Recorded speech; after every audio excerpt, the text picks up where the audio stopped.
మనిషి యోచింపవా నీ బ్రతుకు ఎలా ఉన్నదో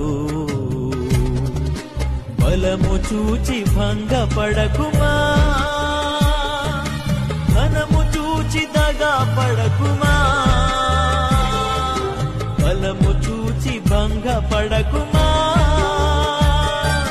ధనము చూచి దగా పడకుమా ఆ రోజు శ్రమ నుండి తప్పించే నాదుడు లేడు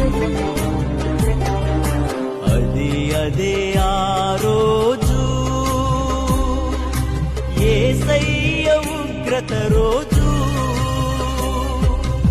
ఏడేళ్ల శ్రమల